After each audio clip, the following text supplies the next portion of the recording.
আসসালামু আলাইকুম, সবাইকে ওয়েলকাম করছি নতুন আরেকটি ভিডিওতে। এই ভিডিওতে আপনাদের সাথে শেয়ার করব আমার দেখা সবচেয়ে বড় ফ্রিজ।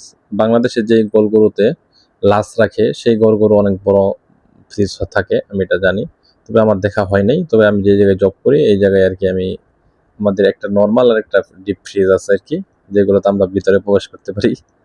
তো এই জায়গায় যেটা দেখাচ্ছি এটা হচ্ছে নর্মাল, যে আমাদের নর্মাল ফ্রিজের নর্মাল সাইডটা থাকে এই জায়গায় আর কি, যে ফল, শাকসবজি, বিভিন্ন ধরনের পানি আইটেম, পাশাপাশি দেখা যায় বিভিন্ন ধরনের সস, এই জিনিসগুলো এই জায়গায় রাখা হয়। তো দেখেন কত সুন্দর করে রাখা হয়েছে। এটা কিন্তু ফুল একটা ঘরের ভিতরে এই ফ্রিজের সেট গুলো করা হয়েছে, এই সেট গুলোর পাখা টাকা। আর সেকেন্ড টাইমে যে ভিডিওটা দেখাচ্ছি এটা হচ্ছে ডিপ ফ্রিজ আর কি, যেটা আমরা বরফ করে রাখি, যে এই জিনিসগুলো আমাদের বরফ করে রাখতে হয়, এই জিনিসগুলো এখানে আছে।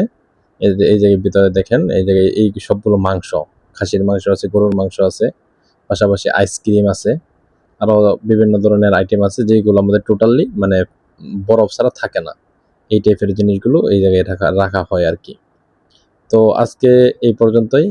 নেক্সট টাইমে অন্য নতুন কোনো একটি ভিডিও নিয়ে আপনাদের সাথে কথা বলবো এবং শেয়ার করব। তো আমার দেখা যেহেতু প্রথম একটা জিনিস, এই জন্য আপনাদের সাথে শেয়ার করা। সবাই ভালো থাকবেন। আসসালামু আলাইকুম।